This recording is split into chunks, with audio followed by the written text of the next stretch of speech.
Good day, Dragon Slayers. This is Dr. Tom, and I'm being joined on my right by a dear old friend, uh, the Honorable Scott Jordan, a judge and golfing buddy, and hiking buddy, and so on. Today, I wanted the audience to benefit from Scott's wisdom about his own spiritual explorations. Um, Scott's a rather remarkable fellow. He emerged from a wonderful education at Cal Pomona and UCLA, became a very distinguished attorney in Reno, and then at the peak of his career, he entered a decision that probably has proved life transforming for him. He and his artist wife, Marcy, moved from Reno to Ashland, Oregon, where we're visiting currently. But he's also spent a great deal of his time working in behalf of compassionate causes, beginning initially when he was an attorney, working with immigrant farmers, continuing on with work in behalf of families and others when he was a family court judge, and then more recently spending time in Africa, working in HIV clinics, and then finally working in a hospice, all of which is a reflection of his spiritual anchors. So let's begin with that. How'd you become this mature, wise person that you are? Well, first of all, Tom, thank you for the beautiful introduction. I feel unworthy, but I'll try to live up to it at least for the next hour. Well, we'll talk a bit about imposter syndromes later. But go ahead. Good. I'm glad to have a friend in the business. I feel very privileged starting from childhood onward, and always had a sense that there was a kind of an obligation to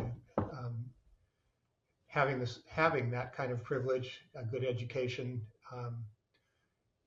stable childhood, and that and a recognition that there were lots of people in this country and all over the world who don't have those same benefits. So if it were necessary to describe a spiritual path, I would say it started as a path of or a sense of humanism, that there is a responsibility that each of us and all of us have to try to help those around us, to be kind to those around us, to be compassionate toward those around us, and to act based on that sense of compassion. And that's what I tried to do, along with having some fun and enjoying myself along the way. One of the things I've noted with Scott, and I would say that Scott has been a very transformative figure in my life. When I came to Reno, which, oh my Lord, was 35 years ago, Scott was among some of the people that I met initially, and we interacted frequently. And I would say that Scott's kind of off the curve in terms of personal integrity. How do I mean? I mean, you measure a person's integrity by what they do when no one's looking. And he's always been guided by that, and I've always respected it terribly. We've had some amusing times. I can recall that once Scott, realizing that I was a far younger soul than he, suggested that I join him at one of his meditation groups. And I recall joining this group where there were people like-minded as Scott, and I was meditating, and I remembered just how restless I was. And finally, thank God, the meditation ended after maybe about 90 minutes, And Scott confided in me that the leader of the group terminated the session early because she sensed my restlessness and impatience. So he's been disciplined, and you've actually done some work in Buddhism as well. Yeah, that's right. My family comes from a Jewish tradition. Both my parents came from Jewish families, although when I grew up, which was in the 50s and 60s, they were almost completely non-observant. And I think that's a consequence of living through the anti-Semitism of around World War II and trying to raise children safely anywhere in the world in the aftermath of World War II. Scott, what was your family's original name? The original name was Jacobs on my father's side. On my mother's side, their family name was Ziegler. My DNA, according to 23andMe, comes from Eastern Europe. And my family, at least on direct descendants of my parents, have been in this country for over 100 years, so they came relatively early. But I've had an interest in spirituality and really the questions about how one person fits into the world of many people and many living beings, and what it means and why. And especially starting in college, when I had to, along with everybody else in my generation, confront the fact of the Vietnam War and the fact of an impending draft, and had to deal with the questions of how do I respond to the legal obligations that may or may not fall upon the males of my generation. So we had a slightly different path. I would say that my family was a product of the late 19th century immigration. And essentially both grandparents bootstrapped themselves. My paternal grandfather was a peddler and then morphed himself into an entrepreneur and ultimately became kind of a spiritual leader in the community synagogue in Detroit. The other experience that informed my family was that we had left a fair number of relatives in Lithuania and in Poland, and virtually all of our European relatives, other than two young men at that time who were living in France, were killed in the Holocaust. And the two young men in France were part of the French resistance. So the message to the family is to fight. And I became very sensitive to that when I was being raised. You've done some studies of Judaism itself, though. Well, I certainly don't consider myself fully knowledgeable, but I did participate in Jewish practice off and on for most of my adult life. I was a member of a Reformed congregation in Reno. And in contrast to your family, I just want to say that I grew up on the West Coast, and three of my grandparents grew up on the West Coast. Mm-hmm. And I think just the geographical difference between the East Coast and the West Coast related to the distance from Europe made a difference in the way Jewish immigrants saw their role. Were you feeling more assimilated? Well, my parents were very assimilated, and as I said earlier, very little in the way of Jewish tradition or practice. So I educated myself a little bit, but I found that the spiritual practice that called me, that reached out to me, was meditation. And Judaism has a very lively and long tradition of Jewish meditation, which I found really interesting, but hard to find a group to participate with in places like Reno and even Ashland. And that led me to Buddhist meditation, which is something that I've also studied and practiced for 10 or 15 years now. And I think it is reflected in kind of the way you handle stress. You do it far better than most, at least on the outside. Yeah, I think there's a belief in the Western world that Buddhists are calm and are filled with equanimity and good feelings all the time. And of course, that's not true because humans aren't that way. But meditation is a practice of helping people move in that direction. But to go back to your story about sitting and squirming through a meditation session, the teachers that I have listened to and that I resonate with talk about the inevitability of wandering minds during any meditation session, no matter what the length. And that one way to approach this, rather than looking at or thinking that your mind wandering is a failure, is to think of your mind wandering as an opportunity. And it's an opportunity to remember that, to let those thoughts go because they're only thoughts, and come back to whatever the focus of your meditation is, most traditionally paying attention to your breathing and focusing on the breathing and letting the mind take a little rest. And then when you find yourself thinking again, then recognize, oh yeah, I'm thinking again. It's time to let those thoughts go and come back to focusing on my breath again. So the practice is a practice of remembering and returning. And so the more busy your mind is, the more opportunities you have to succeed. I think what has helped me transform is concept of mindfulness. I have learned over time, I've learned actually relaxation techniques. What I teach my patients, which is probably a reflection of the challenges I have for being still for an extended period of time, is a brief 5-minute meditation exercise that seems to work fairly well.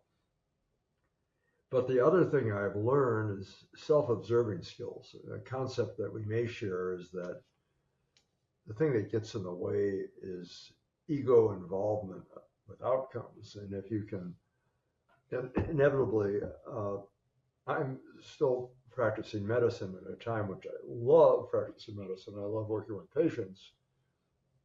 And as I am frequently telling my patients, I'm really not paid to care for patients. I'm paid to deal with all the bullshit associated with what one needs to work as a physician right now. And when that piles up, what I've learned to do is just, okay, observe myself and say, all right, Tom, you're being pissed off about this, and this is because of such and such. And you've learned that you can do all you can, and you can be courageous, and you can be adaptive, but you can't control outcomes. You're not able to control all the variables.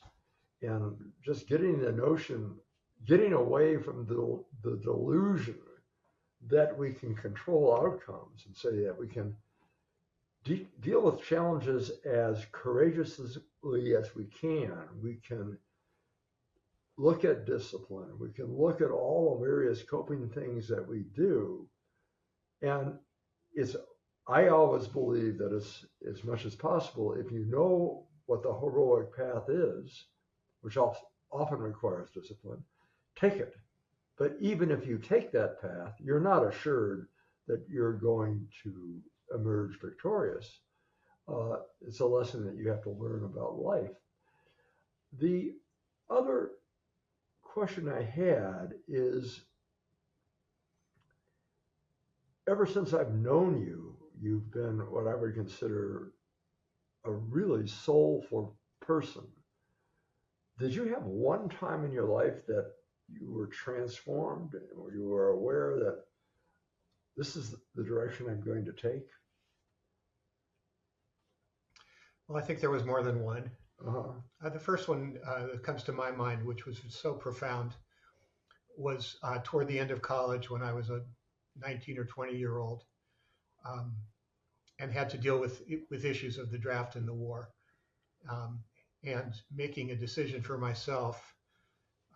How would I respond if I were drafted? Um, what's the ethical or proper or patriotic way to deal with a situation that the whole country was in? I'm talking about the late 60s, 1966, 1967, 1968, when the Vietnam War was heavily, taking place. There were a lot of battles, a lot of casualties, and we were all watching it on the 6 o'clock news every night. And I had to really do some thinking about where I wanted my life to go and what was important to me. And the decision that I made was to apply to be a conscientious objector, to make the claim that I was ethically and spiritually opposed to serving in a military that involved killing, and that I would be willing to serve my country in some other way instead.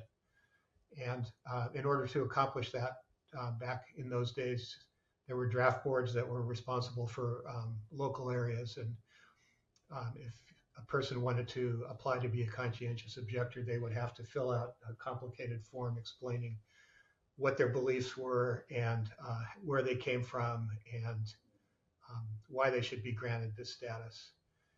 And if you think about that, that's an awfully daunting challenge for a young teenage person to have to figure out for themselves.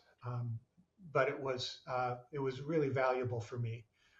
So I filled that out. It took a great deal of time and thought and conversation with mentors that I had at the time, and reading and reflection. And I was granted conscientious objector status, and did spend a year doing alternative service instead of serving in the military.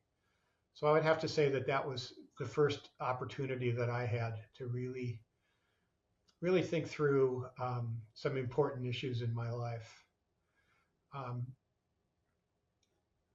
After that, after law school, I had to start making some decisions about what kind of career I wanted to have as a lawyer.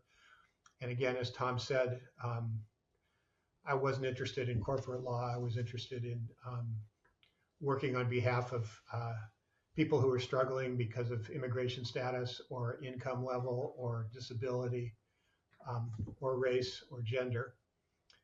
And I devoted my career to doing that in a couple of ways. I was a legal services lawyer for a few years, and then I was a public defender representing young people and adults in criminal cases.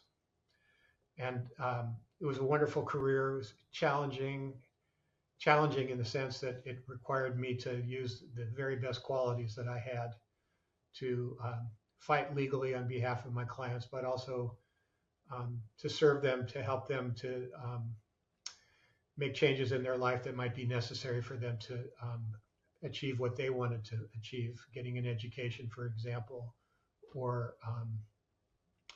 deciding on, how they wanted to live their lives. So I guess you would say I was more than just a lawyer. I was a social worker as well. And that was doing my legal work in that way. I saw as in a sense, it was a practice, and at its best, it was a spiritual practice. But as I said before, it was impossible for me, and probably for anybody, to maintain that state of mind throughout any given day, let alone months or years. Well, what I can see as an observer and a champion of Scott Jordan is that, as those of you, I don't know if any of you can detect this, but Scott is a very modest man. And from my awareness, he stood at the top of the sociometric of family court judges because he balanced compassion, intelligence, sensitivity, and intuition that served him very well. Only wish that more judges, and indeed more politicians, had that quality. But that's the other issue, and that is, we need leaders like you who have that compassion, that intellect, that imagination. Why don't we have leaders like you? What is it that causes people with your level of I know what happened with me. I had an opportunity when I was in residency to get into Stanford Law School while I was in residency, and I may have taken it, but my brief experience in the political sphere, at one time in my life, I ran the mental health system in the state of Arizona. I couldn't tolerate what I perceived to be as the stupidity of legislators. And I certainly, when you look at the issues that we were confronting in our generation, I was very fortunate in that I had been in an internship program that allowed me to be selected into the Peace Corps. But I don't even know if I would have survived had I been sent overseas as a doctor. I had a lot of colleagues that were killed. And I only wish that our country was conscious enough at that time that we had more young men willing to come forward and be COs. And it's not cowardice to do it. It's just, when you look at the wastefulness of that war, what would happen if nobody came?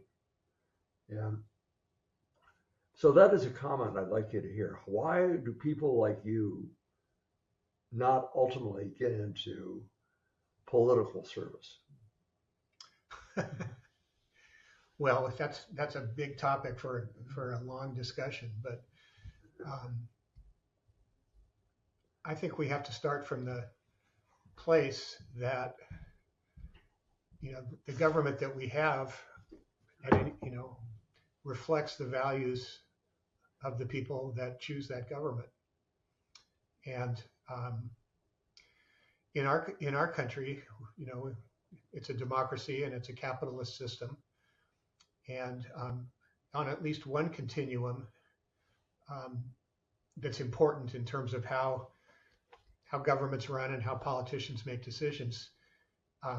At the one extreme is complete self-interest, where what's important in how decisions are made is what's best for the person making the decisions. And I'm not talking just about a senator or a judge or a president, but I'm talking about individuals in their own lives. And on the other end of the continuum is a more sense of community, that the obligation is not just to ourselves, but to our entire community, to people who may be more needy, who may be less capable, or who have different issues or had different backgrounds. And how much obligation do we have to help those that need it the most? And obviously, we're not going to have a government that's at the very extreme of one side or the other. And our two political parties, and over time, the way the government moves from one place to another, means that we're going from one place in the continuum to another place in the continuum. It seems to me, and Tom, you may disagree because we don't see eye to eye on political issues all the time, but it seems to me in the last 40 or 50 years, we've moved a long ways away from the sense of social responsibility to a place where people would rather be left alone to do the best they can and keep what they acquire, rather than sharing it either voluntarily or involuntarily through taxes with others. When I think back on, starting with the New Deal, starting with Roosevelt, going up through the 50s, which I don't remember much because I was just a child, but the 60s, Kennedy and Johnson, the war on poverty, the Civil Rights Act, the Voting Rights Act. The specifics of those bills were really important, but what was equally important was the concept of those bills, saying we as a country have an obligation to guarantee that people will be treated a certain way. And we never quite accomplished it, but we made a commitment through those legal actions and through the governments to work towards that. What's happened, in my opinion, in the last generation or so is that we've backed away from that. We've backed away from enforcing the Voting Rights Act, for example. We've backed away from commitments to providing, financial assistance, other assistance to people that need it. And we've moved more towards, people becoming as rich as they can. I mean, we have a gap between the wealthy and the impoverished that's greater than, first of all, than it's ever been in our country's history, but it's also greater than it is in any other developed country in the world. Back in the 1950s, the maximum income tax was set at around, marginal tax rate was set at about 90%. And when you think about that now, I think the highest marginal tax rate now might be in the 40% range, and that's just for the last little portion of your income. The overall tax rate is generally, no matter how wealthy you are, might be in the 20 to 30%, and if you're wealthy enough, it seems to go down. So you might be down below 10%, like some of those billionaires are. So I think, before we can talk about, who's going to be in the government, we need to talk about the values that we want to instill in people in our society. We want to teach them in school that they appreciate people that are different from them. We want to teach them in school that if somebody's getting bullied or somebody's being treated unfairly, they should step in and try to stop it. And until we make those changes, I don't think we're going to have a more civil or a more fair or a more compassionate society. I'm substantially older than my younger brother here. Yeah. And what I recall, I grew up, my parents were very much impacted by the Great Depression. And I grew up during the World War II years, which I would say was probably the last approximately just war, because we were dealing with cruel totalitarian governments on both sides. But I do recall, as a little boy, my mother grieving the loss of two very significant figures.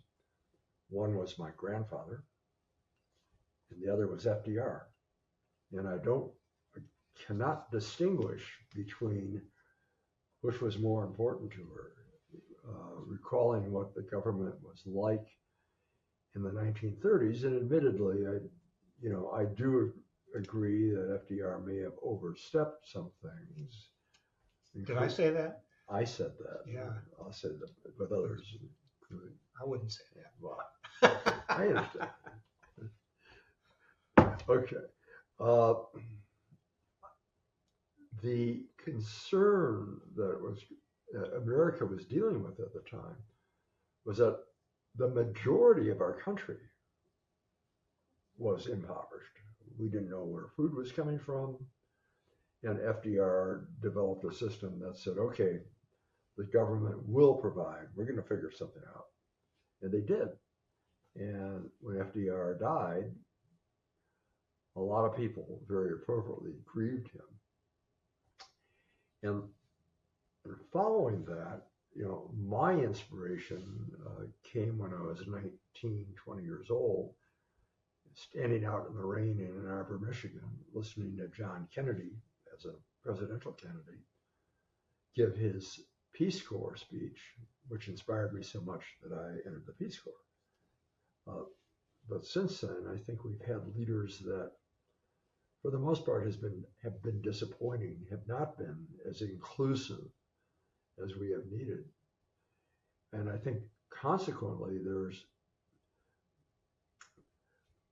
we're missing a sense of community right now. And I think what needs to happen, I think, is each of us to be able to embrace that level of compassion that you're experiencing personally, and understand that we are in this together, and that as a society, although we can respect diverse point of views, very much like you can look at foods in terms of adding different kinds of seasonings from different cultures. I would like to see us begin to unify and appreciate how special we are. I get a sense of, what I miss is I believe that people function best and cultures function best if they have some kind of universal organizing myth that attaches them to some kind of spiritual anchor. And I've remarked on these podcasts before that, in particular, when you read the Old Testament, and particularly the Psalms of David and others, you get a sense that way back in those days, the prophets and others had a much more daily communion with God than we see currently. We're detached from that. We're detached sometimes from nature. Certainly, we see the consequences of this in terms of how much electronic media has distracted us and distracted our kids. So I think we need to get back to core values and honor those core values. You've lived that way. I try to live that way. I'm glad you brought that back to the issue of spirituality where we started a few minutes ago, because I think that the way people interact with each other is as much a reflection of their spiritual values as probably more a reflection of their spiritual values than what church they attend or temple or mosque or none at all. And Buddhism talks a lot about this, because one of the core essences of Buddhism is the connection between all beings, not just humans, but between all humans, but also other animals as well. And if you start with that sort of a belief, that we're all connected, we're all part of some greater oneness than each of us. You have to treat other people in a way that reflects that, and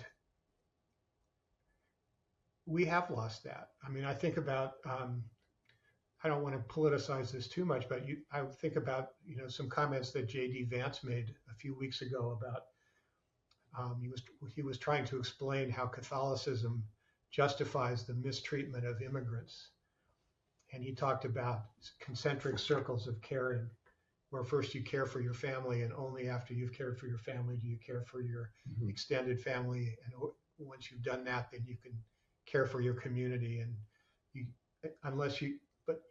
finally get out to everybody else, but most people don't make it out that far. And he was chastised for that by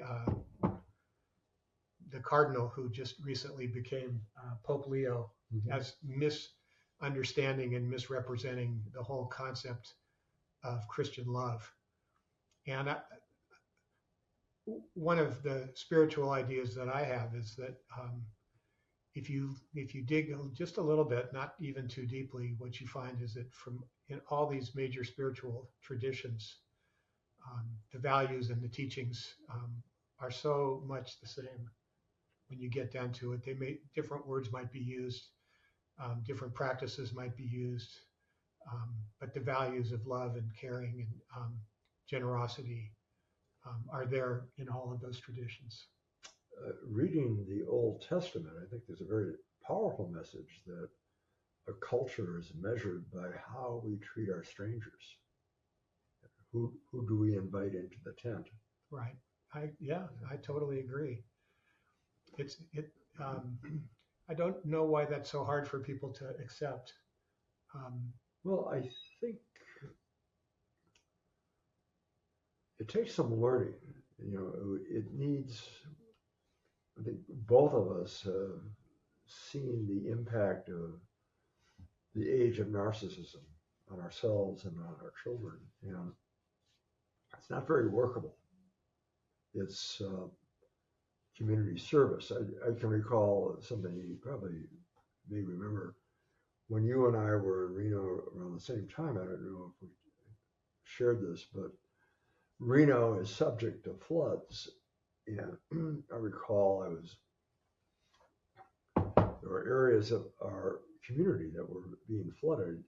And one of the things I really enjoyed doing is on a given weekend, I went down to the Truckee River and I helped people put sandbags in place to prevent homes from getting flooded. And it was a kind of a big community thing. Yeah. People don't, when you do nice things for people, when you help people and serve people, it feels good. Right. It's not like it's torture or punishment. So kindness is pleasurable for the most part. I think it is for everybody. Yeah, for the giver. But I think there's people who just aren't capable of it for one reason or another, because their energy has to be devoted elsewhere to survival mostly.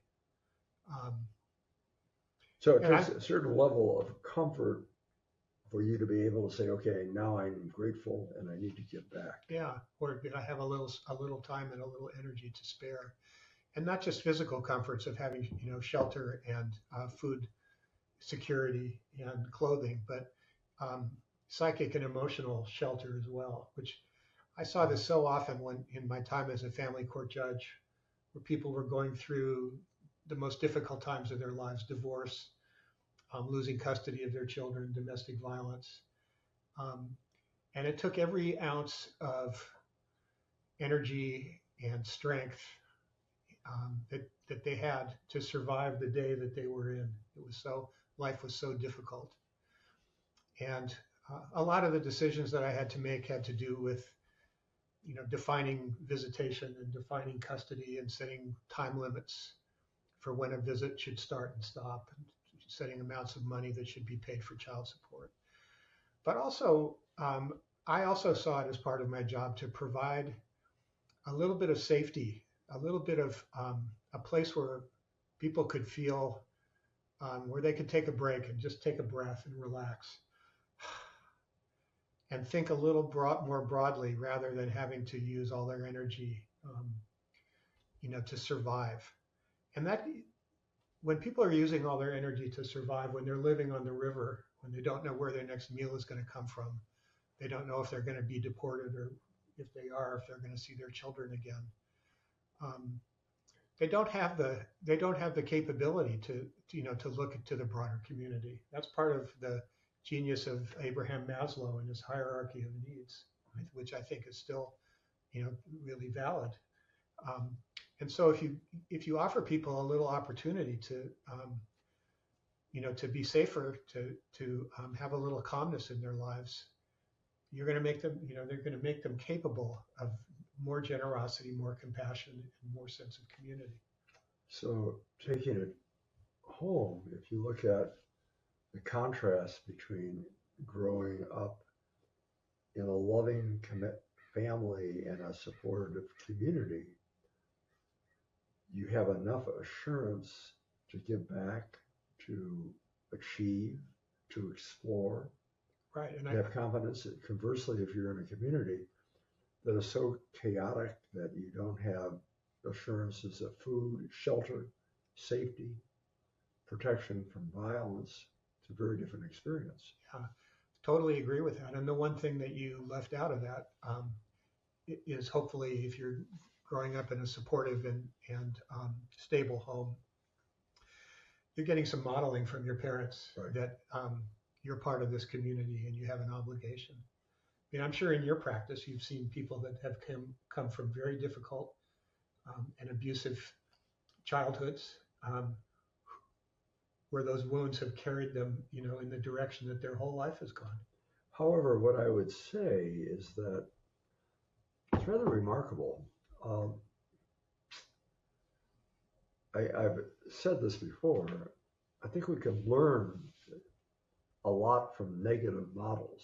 I've worked with patients and individuals who've emerged from abuse and have made that critical life decision to say, I'm not going to do that. I'm not going to go down that path. I'll learn to be different. And why do they make that decision? There's a kernel of awareness that we need to tap into. I think each of us has some heroic potential, has some capacity to say, I'm not going to be a victim here. I'm going to learn how to take responsibility for my life. I've got agency, and whatever limited agency I have, I'm going to do something to build myself and care for myself, nurture myself, parent myself, and then ultimately give to others. And some people have that capacity to do it. And they're often able to select in their environment either historical or very real role models that they can attach to. Right. I was just thinking the same thing, that there's all of that research that talks about one supportive person, a librarian or a coach or a teacher Right. in childhood that can really transform the direction of a child's life. But if the child doesn't get that, then it's still possible that they get it as an adult. For instance, sitting in your office and listening to you validate them in a way that they've never been validated before. Or coming to court in a drug court session, for example, where they've had a good week and tested clean and gone to their group sessions. And then they get to stand in front of the judge and say, and have the treatment provider say, this person has done a perfect job this week, and listen to the judge say to them, good job, you can do it. Let's do it again this week. And for some of those people, because I was in that role, it was a great responsibility and a great honor to be in that role. So many people would say to me, I've never had anybody in a position of power say anything nice to me before. And just those few seconds in front of somebody like you, or a judge, or any other caring adult, can be really transformative. So I'm going to ask you, Scott, because I hope the audience gets it that I hold you with a great deal of love and respect. If you had maybe 3 to 7 elements of wisdom you want to convey, or life lessons, because I'm going to get to another subject which is a bit lighter, life lessons that you want to convey, what might they be? Oh boy,